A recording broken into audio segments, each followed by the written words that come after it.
Hello, it says I'm live, so I must be live. This is Cindy, and I am I'm making this video by the seat of my pants, only to say I'm sorry. I'm embarrassed. Oh my Lanta. I need to give everybody here an explanation. All of my viewers, I need to give a detailed explanation about my video. Okay, I've got to because I'm live, I have to get my camera set here. Okay, well, I uploaded a video this morning, quite early actually, and it was a video on facelifts, plastic surgery, cosmetic surgery. Well, at any rate, I was in a hurry to get the video uploaded. However, I had company. My niece was here and my nephew, and so in my haste of thinking, I want, darn, I want to get this video uploaded. I was doing some editing. However, I did not finish editing. So I kind of put it aside and I enjoyed my company. Well, then this morning about 5 o'clock, I woke up and I thought, you know what, I'm going to finish that video and I'm going to get it up. I thought I finished it. I did get it up, but it was non-edited. The first part, if you did see it, the first part was edited, and then there was a second part that was not edited. Anyway, you saw the raw footage of Palm Springs Cindy putting up a video. And to make matters worse, which is why I'm even more embarrassed, is when I was filming that video, it was quite late at night, and I was tired, and I even stopped a few times to say to myself, put this aside, you're too tired, it's too late, work on this tomorrow. But I wanted to get it up the next morning, which didn't happen. It didn't happen till this morning. So at any rate, it was unedited. It was totally me fluffing my hair, looking in the mirror, fixing my face, collecting myself. And so anyway, it was a bit crazy and it was a lot embarrassing. But in a way, it's kind of funny. So there you go. For tonight's video are a couple things that I did want to share. I have some great footage of Pioneer Town. Mr. Swoon and I went to Pioneer Town. We had lunch, we walked around. I took lots of photos and videos. And then today I went to Home Goods and I have video from that. However, I'm going to take a few steps back now that I've said my mea culpa. And I do want to talk about some of my experiences regarding cosmetic surgery. As you know, for my supporters, my viewers, I had a facelift 21 years ago when I was 50. And at that time, all of my girlfriends and I, we kind of made a little promise that when we turned 50, we were going to get facelifts and we would take care of one another, which we did. So like I said in the other video that I took down, I'm not sure what prompted it. I think I was watching a YouTube something. At any rate, the idea of plastic surgery, facelifts, stuck in my mind. So I started thinking about it, and I've made a list. I'm trying to be prepared. I do want to share 3 important categories about cosmetic surgery. If you are on the fence, if you are thinking that you might want something done, whatever that is, these are some things that would apply to no matter what you had done. And these are some experiences that you will go through. And so if you're sort of on the fence, not sure what you want to do, whether to go through with a procedure or not, what I'm about to share with you might help you make that decision. So here goes. Number one, you're going to need a support system. Now, by that I mean you may have been contemplating, you may have been thinking about having a procedure done. And as you have talked yourself into that, as you have decided to do it, and then you start talking about it and sharing your decision with loved ones and friends, and if you do not get the feedback you're looking for, don't be surprised. Not everyone is about cosmetic surgery. Now, you might find your dear friends say, oh, are you crazy? You know, why would you even think of that? You don't need it. You look great. And they won't be supportive of your decision. So I want to say that one huge issue regarding your decision is that it's very personal. It may sound good to you, it may be what you want, but as you share your intentions, your friends, your loved ones, your family may not agree with you. So be prepared for that, because that's a reality. Okay, number two, category two, pain and discomfort. People might say to you, oh, it's nothing, you know, it's so easy, it was practically painless, a little discomfort. Well, that was not true in my case. My facelift was quite painful. Not, certainly not during the surgery, I was put to sleep, but afterwards and during my downtime and my healing time, it was painful. Now, of course, they give you pain medication, but they don't give you a ton of pain meds. They give you enough to last for a while. I'll say like 4 or 5 days-ish, maybe a week, I'm not sure. And for some people, that may be plenty. Others may not even take it. No matter. It's very individual to you and your pain tolerance. But just be prepared that if people say to you, oh yeah, it's nothing, it's something. So there is a surface level of pain, and by that I mean like the pulling of a stitch, or the tightness of a headache, or the tightness of the neck. But then there is long-term pain. And by that I mean deep down, there are muscles that have been moved around that are working to find their pathway back to their norm.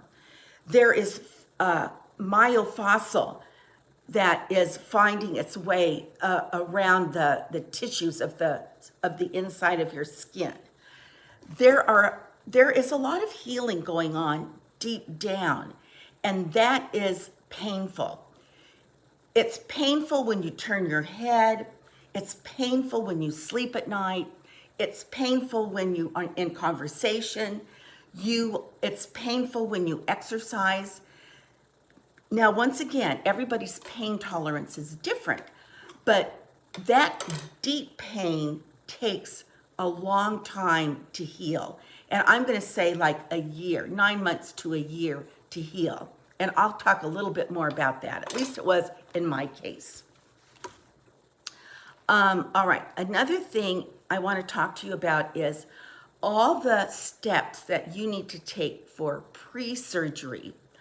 Now, you have to have your doctor approve it, your regular GP, or in my case, a GP. They have to give you a certificate, sort of like, she's healthy enough to do that. You also have to have blood work. If you're older, I think if you're in the near 50 range and above, you have to have an EKG. And those tests are not covered by insurance. So that will be out-of-pocket expense that you need to plan for. You need to plan and make sure that you have the right food in your refrigerator for when you come home. You're not going to be able to chew a lot, so you need soft foods yogurts, Jell-O, pudding, scrambled eggs, cottage cheese and applesauce kinds of things. And you're going to need to drink lots of liquids, of course, water, cranberry juice, you're going to need to stay hydrated. Also, another thing that you need to get ready before surgery, you need to package things like frozen peas in those little sandwich bags. Frozen peas, I would say like 8, not 10 bags of frozen peas. Frozen peas, because they're light enough that when they're laid on your face to help you from being too swollen, they're not too heavy. And if the person who is taking care of you pulls out 4 or 5 bags of little peas and then leaves them on 20 minutes, takes them off, puts them back in the freezer, well, in another 20 minutes, they may not be frozen. So you need to have like your second string ready to be put on. So you need to make your little bags of frozen peas. Lots of times you may need some distilled water. I know when I had my laser, I had to have distilled water with a little bit of vinegar in it and those pads, those little cloth bandage pads soaking in the icy water, so that the person who took care of me would take the pads out and lay them on my face to help cool down my laser burn. So you have to prepare food. You have to prepare some of the baggies full of the cold peas and so on. And the doctors will ask you to not lay flat in bed to sleep. I think they said to me 2 to 3 pillows worth was the angle they wanted me to sleep at. And so as I would help my friends, I would cover the linens, the pillowcases and whatnot with towels. But what I discovered is that we have ointments on our face, and we still have some blood that might be kind of dripping down a little bit. Nothing horrible. Some people have drains that may drain. And so all of that can be fluid and get even on the towel on top of the pillowcase. So what I did was I took one of those a plastic trash baggie, the big one, and I covered everything, the pillows. I covered the towel on top of the pillow. And so the plastic baggie caught any liquid that would have otherwise oozed out onto the towel and maybe even the pillowcase. So that, I would recommend that. Now, you only need that for a couple days, really. But, if you're the patient, you want to be laying on clean pillowcases, clean sheets, clean blankets. So it would behoove you to keep them clean by keeping them covered. And then, of course, you can wash them every 4 days or whatever, however soiled they may get. But it was a good idea to put the plastic on top of the towel. Okay, let's see what else. Oh, another thing that you have to prepare for is the right clothing. So when you go into surgery, they will ask you to bring something that you can pull on or put on easily after surgery. So when you get there, they send you to a room and they put you in a hospital gown. Actually, I think I did have warm-ups on, and then I took off my warm-up top, put the gown on, but I kept the bottoms on with some socks. And then after surgery was over, I was out of it, but they wheeled me in another room, and then the nurses or whoever redressed me and then put my jacket, zipped it back up.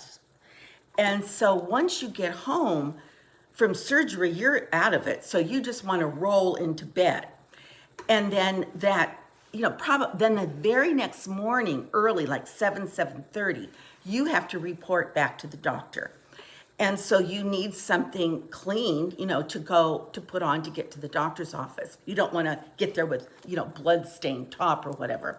So plan on having a couple outfits to wear that some can be being laundered while you're wearing the other ones. So, and easy, nothing that you have to put on over your head, put it that way. And something that's comfortable. And something that if it gets blood stained on it or ointment on it, it's not the end of the world. Okay, a couple caveats here. I want you to think about if you choose a surgeon that is out of town versus a surgeon that is in your town. Now, I have had friends that have chosen to go to surgeons in Los Angeles, and they drove to LA, it was their surgeon of choice, and they had the procedure done, but because they want to see you early the next morning, and lots of times the next day as well, that my girlfriend needed to get a hotel room and stay in a hotel room for a couple of nights. Versus if you have surgery done in your hometown, you can go home into your own bed, your own bathroom, your own pillow, your own environment. And I think healing is optimum when you are in an environment that you are comfortable in and with. So I think that's just something to think about. Not that I'm saying, don't have surgery out of town, but just beware that when and if you do, along with that goes that you'll be staying out of town, probably in a hotel room, unless you have family or whatever. Even if you have family, it's not your bed, it's not your blanket kind of thing. Anyway, something to think about. And the other thing is,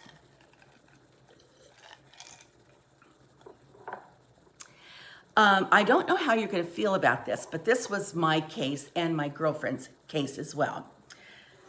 When you have your surgery, when you have your procedure, you're not looking good when it's over. You're usually bandaged, you're usually drugged, and you're out of it. And so if you have a husband or a child pick you up, that could be pretty scary to them. So my girlfriends and I decided that we were going to do a no husband, no child zone. That we did not want our children or our husbands to see us until we were ready, until we thought we were a little bit presentable to see them. And so that is something for you to think about as well. Now, some of you will have no problem, like I want my husband picking me up, not an issue, great. But for some of you and for me, I did not want my husband to see me like that. I didn't want to see me like that. But after so many days, a lot of the swelling goes down. A lot of the bruising goes down, and then and you can talk, and you're a little bit animated. So, then it's up to you to say, I'm ready to go home, or I'm ready to see my husband, I'm ready for him to come home, whatever arrangements you have made. So anyway, that sort of concludes what was spinning in my mind about facelifts and cosmetic surgery. That they don't really tell you, if you watch something on YouTube or you go to your doctor, they don't always tell you about the signed release forms you have to sign once you get into the doctor's office that give you all the what could happen. And I actually had one girlfriend that said, I'm not getting it done. And she put the pen down and walked out. But they kind of figure, that you're in that far, that you're probably not going to run for freedom once you are in the office and scheduled for surgery in 20 minutes. So anyway, I don't really have anything else to offer. I did say and give an overview of this crazy mix-up this morning with the video that I put up that was not edited. Oh my goodness gracious. But in the meantime, P.S. I love you. Mwah. Until our next conversation.